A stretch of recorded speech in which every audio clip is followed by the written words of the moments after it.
Hello and welcome back to Emma Russell's studio. I am Emma, and if you're new here, welcome. You may be a beginner in watercolor and you have some questions and you need some help and some tips. If so, you've come to the right place. Today we are going to be going through how to add depth to a composition.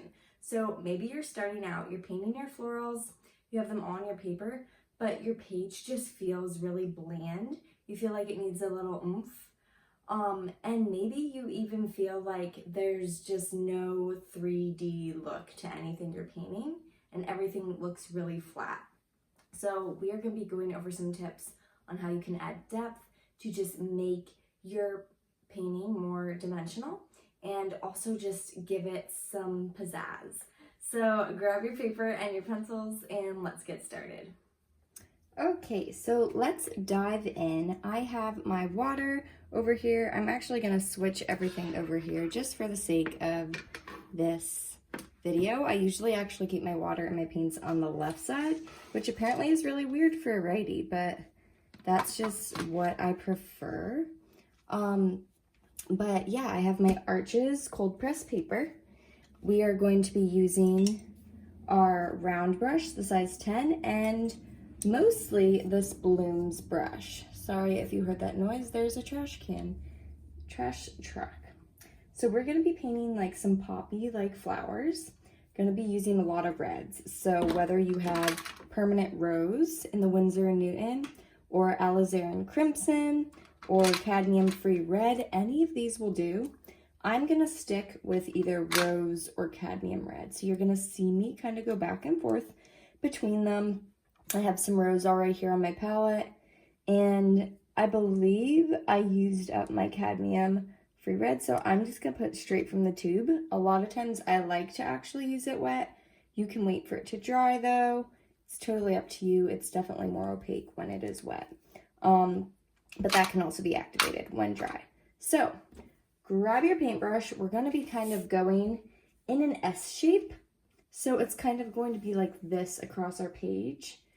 But we are going to start up here first. So I want you to get some water on your page. We're going into depth. So first we have to lay down our first layer, and then I'll be showing you how to add more depth to your composition.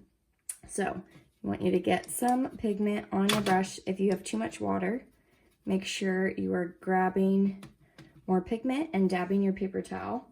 And we're going to use this filbert brush. This is a Blooms brush, but it's a filbert brush by Jenna Rainey.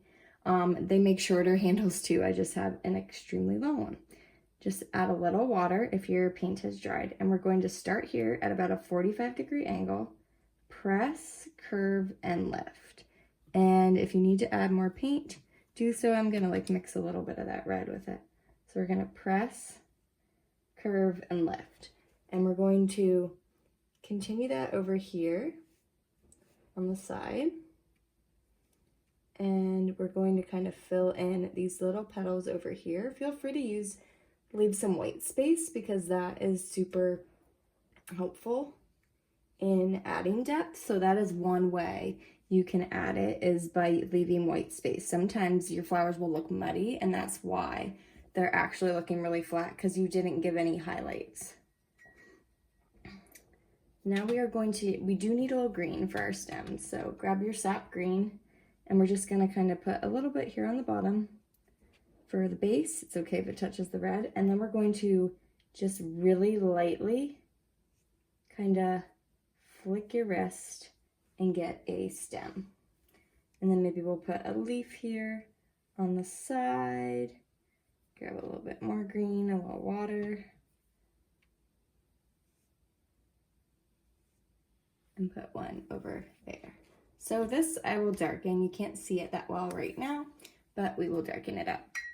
Okay, now we're going to go for like a bigger poppy right here. So let's just make it more muted and grab a little bit of Payne's Gray. For the center, it's going to just be, we're going to flick some little lines in a circle. So I want you to kind of just tap, tap, tap, tap in a circle. If you need to draw it out in pencil first, that's okay. You can also just eyeball it because it doesn't need to be perfect. And then we're going to go in with our petals. So these are going to be more petal-like, and we're still going to use this blooms brush. So I want you to use the side. You're going to start in the middle at 45-degree angle again, and kind of press and fan out, and then go on the other side and press and fan. And see how it created that petal already? And then you can actually go in, dab in with the rest of your brush. So we're going to do that here. We're going to press and curve down to the right, then press and connect that. Maybe add a little bit of red. I like to add some darker color like to the already watered parts. Maybe just create some lines in here just so it can start to dry that way. Now we're going to do a petal here. So you're going to press, curve, and lift. Press, curve, lift. So you see how I'm leaving just a tiny bit of white space between each petal. To break it up, let's go and add one more up here. So kind of have your hand resting on the page, 45-degree angle with the top of your brush going that way. Press and lift. And then we are going to kind of sneak a petal in this way, 45-degree angle still, and just get it under that one. And there's already a line that is hardened from that, so it really separates that. Now we're going to let that dry. We're going to put another flower right here, but let's make it a little darker. So you can either grab like more of your darker red or something else, and we're kind of just going to do the same kind of petal shapes. So press and lift in that curve. So this blooms brush has so much surface area to it that you can really get that nice rounded petal. Leave a little space maybe. Go to the other side. So as you hold it on its side, you twist and begin to turn the brush. So that's how I'm getting these bigger petals.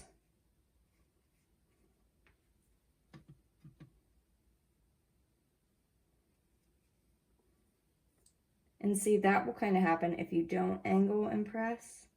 So we can even go over this green part. Maybe just fill one in there. And then we're gonna let it dry before we add our center.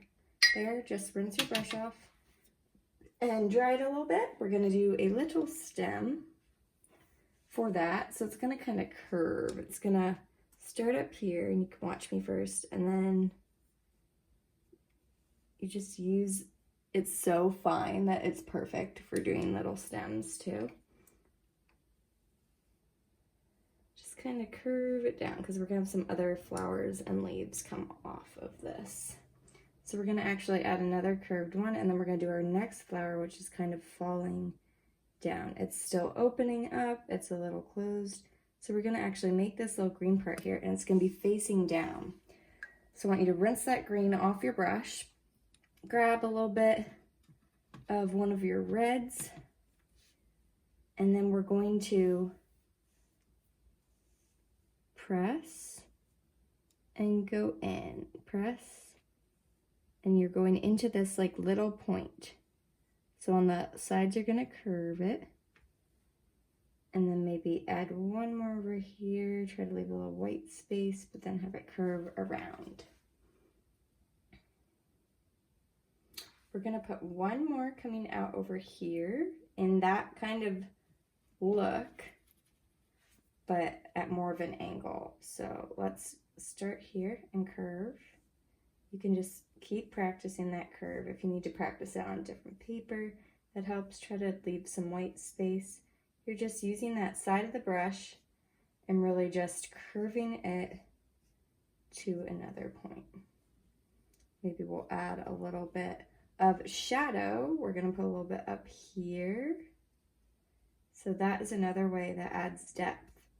You are using shadow. You can't have everything the same color or it's gonna just look muddied like that. You see that's our first base, so we can like go in with some lines, some darker lines, or you could be putting another coat before you do the lines, but I just want it to look like this, so it's totally up to you. If you want another coat, you can do that now and then do these lines to kind of show the shadows. but it's really a preference thing. Okay, rinse your brush, and we're gonna add the stem to that. And you can also use like a darker green if you want to mix sap green with Payne's Gray. You can do that. So we did that, and we're just gonna draw a little stem up here. Now let's have a little stem going this way. Just kind of wiggle it, use the side of your brush, and we're gonna create some little leaves here on the side. So you can really just press at that angle. You just do one press. You could do a little darker green. If you feel like it's too clear, dab your brush like I just did, and then add some more paint. Right, I want to put some buds. So I want to do a little stem, and we're going to have some buds come off right here. So in between these two,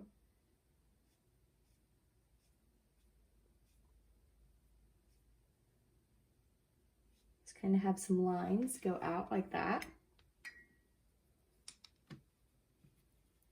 Get some red on your brush, and you're just going to kind of use the side, the little corner of it, and just dab on the ends of those. You can even get your round brush if it's a little easier, and you're just going to be putting some little buds. So you can just kind of take that corner and kind of move your hand around in a circle, and it will start to round your little buds a little bit. Let me put one here. So we have those, and then we're going to add one more flower coming up from here. So you kind of got that little S curve. It's just like a backwards S curve going around. Let's have the stem go here. You can just kind of make that thin line. And then it's going to meet a flower up here and kind of branch off there. And we'll put like some leaves on those sides. So here we're going to have a flower opening up. So to make it open up, grab your red.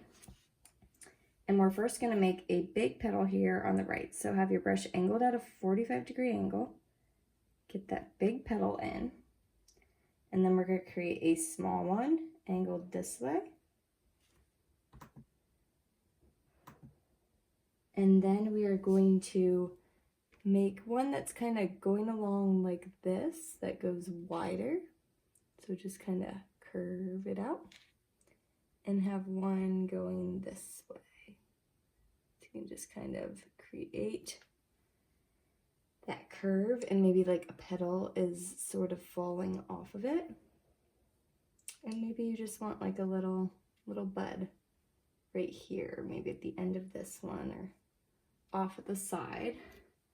And then you have the one that blooms. So now, since this is dark, we're gonna now go in with our round brush.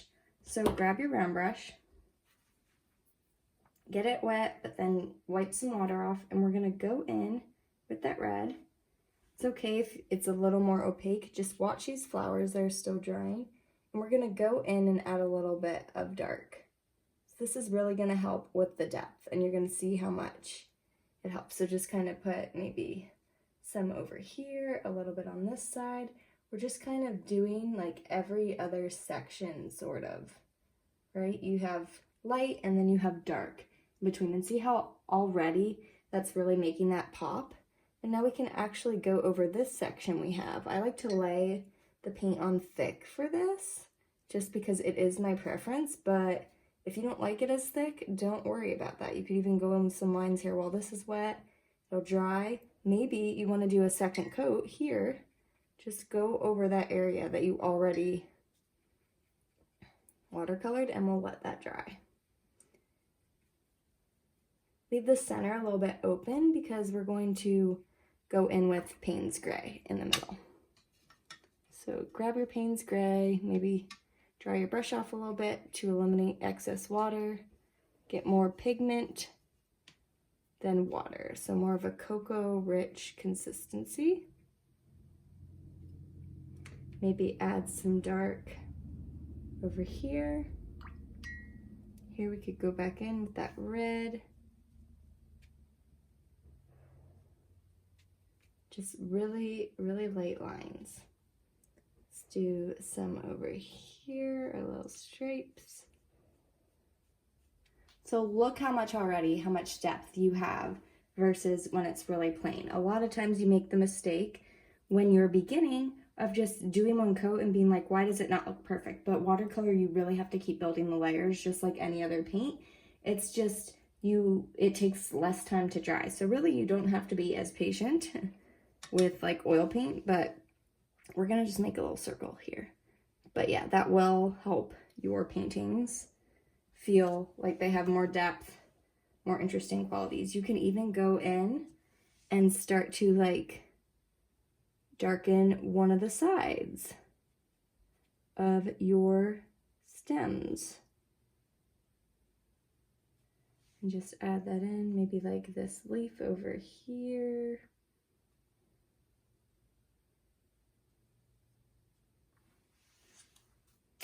And that is really how you add depth to your paintings. So I hope you enjoyed this. Please let me know in the comments below if you have any questions, what other videos you would like to see. But I hope that this was helpful. You can keep creating this composition. You can try other curves, which we can go in other videos. And yeah, I hope you enjoyed it. And please like and subscribe if you want to see more videos I'm creating, if you are learning. And I hope that you have a great day. See you next time. Bye.